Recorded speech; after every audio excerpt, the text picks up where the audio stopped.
How has your preparation evolved?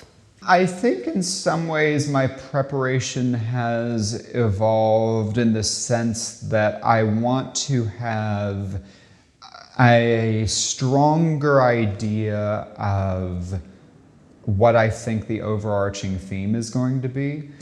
I think sometimes when we're prepping for films, especially when you're first starting out, you're really engaged in plot and character, and you should be. I'm not saying don't be engaged in plot or character, but I think in some ways you need to be more engaged in theme, because the more you understand what the big themes are, the better you're able to work with character and plot to make those themes extrapolate. And it's everything from production design to cinematography to editing choices, color, everything across the board informs theme. And so if you can walk into a film and say, this is the palette that I want to paint, then all those other things, if you've done all the prep work right, if you have a good script, if you have a good story, whatever it may be, you'll find that they come into focus much quicker. James, the town you grew up in has like what? 123 people. Okay. I flip the sign every time I go back, yes. So when you come and go, do you cross off the 3? Oh, yeah, okay. I tell that, no, it's a joke. It's a bad joke. Anyway. So you said off camera that you've been back and forth several times.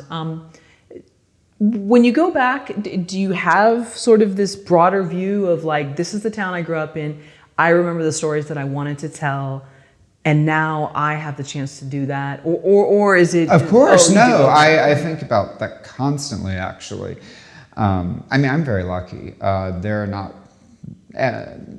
are many filmmakers that are way more talented than me that are not nearly as lucky as I have been. I go home and I love going home. It's so much different environmentally than it is being in Los Angeles or even shooting somewhere around the world. You know, coming home is home, no matter where you're from. And when I go there, I kind of look around, I see people that I grew up with, I see, you know, people that have been big influences in my life, people that have died. And I think about the life that I could have had versus the life I have now. And that's not to say that life would have been bad. I want to be clear, it would have been different. But it still would have been a good life living in Bellville or anywhere in that region. There are many wonderful people that live there. But I've been really lucky to work with some of the top talent in the world and to do it all over the world. And not many kids from Bellville, Georgia, or towns that small get that opportunity. And I think for me, having that perspective every time I go home, it just reminds me how lucky I've been, and I'm really grateful. Do you think it's all luck, though? Because it sounds like you plan things well, and you... For sure. I mean, not everything's luck. I think that it does require planning and methodology, but as someone told me not long ago, you can be making the best music in your living room, and if nobody hears that music, it doesn't matter, right? So there is a bit of luck. You have to meet the right people, you have to be in the right places, and it's true that talent is not the only thing that makes a career successful. As I said, there are many talented filmmakers I know that have not been as lucky as I have been, or that don't work in film anymore because they weren't very lucky. I just happened to meet some of the right people at the right time in my career who have been very helpful to me. Because I was in the room at the right time. There is an element of luck, and I think the discount that is not truthful. You've really got to have a mixture of talent and stamina and vision, but also a little bit of luck.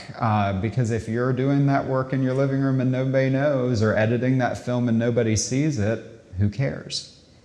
Any tips to filmmakers on how to get luckier? Yeah, how do you get luckier? Go to every film festival and meet everybody that's there that you get into. I think that I, in particular, figured out at a very early age, and I'm glad I learned that lesson, that I needed to start going to film festivals and then networking at those festivals, not making an idiot of myself, hopefully making a good impression.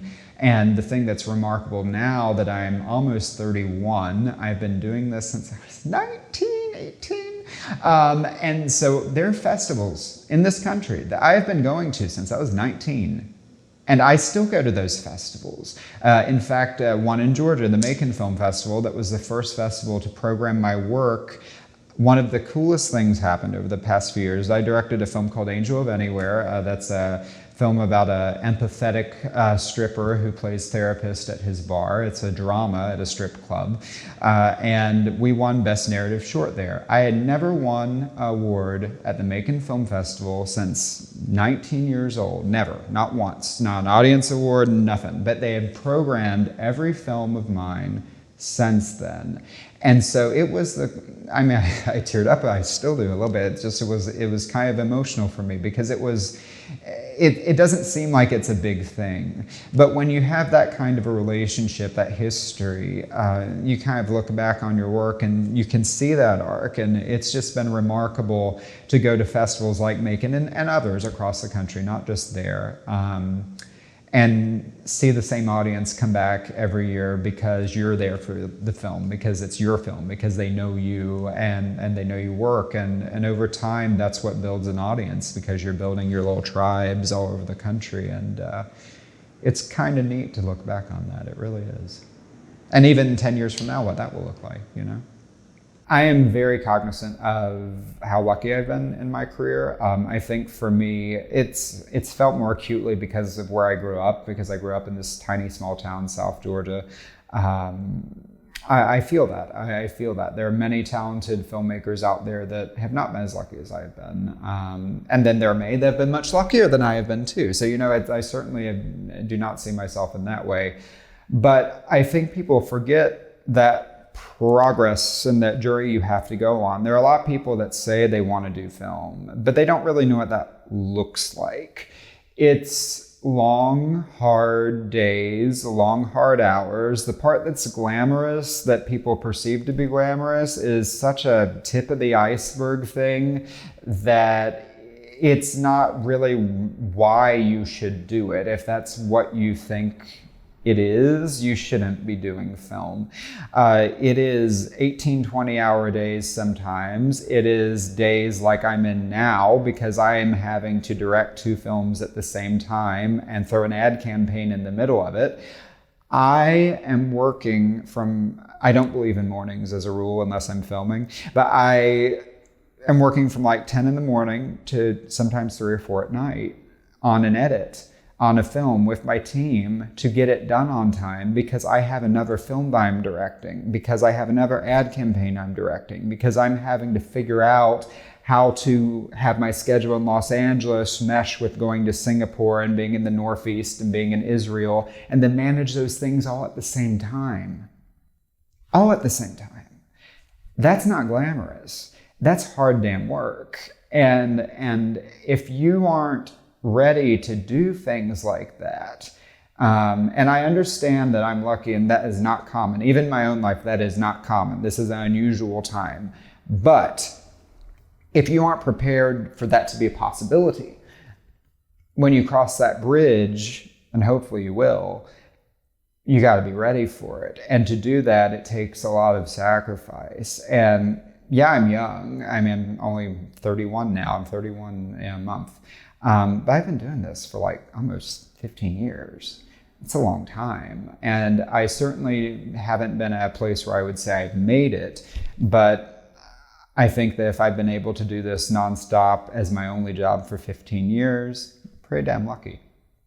It's interesting when someone is young, how maybe there are more detractors in that sense, just because people think, well, that's not fair. But you're not taking someone else's chance. Sure. But I knew what I wanted to do early on, and then I did it.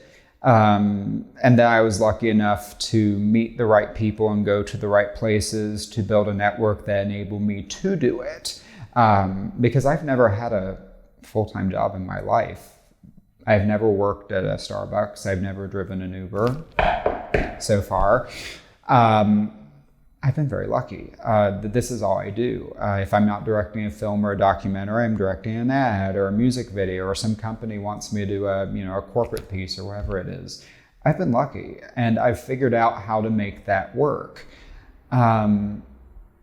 but I also knew what I wanted to do and I did it. And so I think that if you want to do it, or if you're like, well, how do you get to that point? You got to be ready to put in the hours.